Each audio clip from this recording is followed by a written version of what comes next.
কে কার হাত ধরবে, কার সঙ্গে জোট বাঁধবে? বিধানসভা ভোটের আগে রাজ্য রাজনীতিতে চলছে নানা জল্পনা।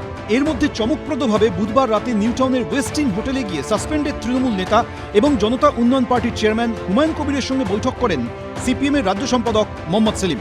সম্প্রতি মুর্শিদাবাদে বাবরি মসজিদের শিলান্যাস করেন হুমায়ুন কবির। তারপর ঘোষণা করেন নিজের নতুন দল জনতা উন্নয়ন পার্টি। হুমায়ুন কবিরের সঙ্গে মোহাম্মদ সেলিমের বৈঠকের পরই প্রশ্ন উঠতে শুরু করেছে, তাহলে জোট কি পাকা? 21-এ আইএসএফের হাত ধরা সিপিএম এবার হুমায়ুন কবিরের সঙ্গেও জোট করবে?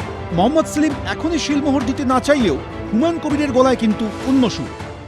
কথা বলা মানেই সব নয়।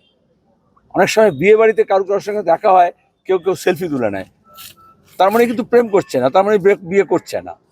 কোনো পাগলেরও মনে করে বোধহয় যেই সেলফি তুললো বোধহয় আমার প্রেমে পড়ে গেছে। রাজনৈতিকভাবে সমঝোতা, আসন সমঝোতা, ভাগাভাগি এগুলো সব আলিমন্দির স্ট্রিটে হয়।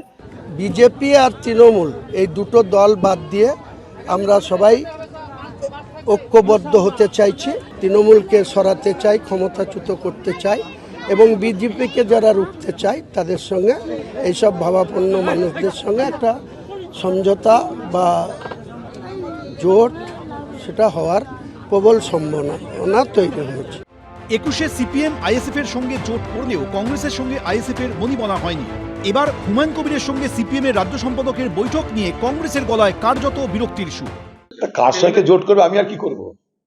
সেলিম হালিম ডালিম করবে, আমি কি করবো? এখন সেলিম ভাই হচ্ছে ওখানকার সেক্রেটারি, কি করবে? যায় না কি হয়েছে জোটের ব্যাপারে। অন্যদিকে হুমায়ুন কবিরের সঙ্গে মোহাম্মদ সেলিমের বৈঠক তৃণমূল বিজেপির হাতে অস্ত্র তুলে দিয়েছে। হোটেলে গিয়ে যেখানে আমার বিজেপির নেতারা সব ওঠেন, বিজেপির নেতারা থাকেন, বিজেপির নেতারা বৈঠক করেন, খাওয়া দাওয়া করেন, সেখানে গিয়ে হুমায়ুন কবিরের সঙ্গে বৈঠক করেছেন মোহাম্মদ সেলিম। তো মোহাম্মদ সেলিমের আচরণ রাজনৈতিক দেউলিয়া ভিক্ষাপাত্র হাতে এখন হোটেলে হোটেলে ঘুরে বেড়াবার সংস্কৃতিতে গিয়ে সিপিএম দাঁড়িয়েছে। কখনো কংগ্রেসের পায়ে ধরতে যায়, কংগ্রেসকে এসো এসো এসো এসো, কখনো নওশাদ সিদ্দিকীর পায়ে ধরে। বিজেপি এখন দেখছে, আমরা দেখতে চাই মোহাম্মদ সেলিম আর তার সাথে হুমায়ুন কবির সবাই মিলেমিশে কি হচ্ছে। কারণ সবই তো মুঘল সাম্রাজ্য, হুমায়ুনও ছিল মুঘল সাম্রাজ্যে, আবার সেলিমও ছিল। কোন মুঘল কার হাত ধরে সেটাই দেখা যায়।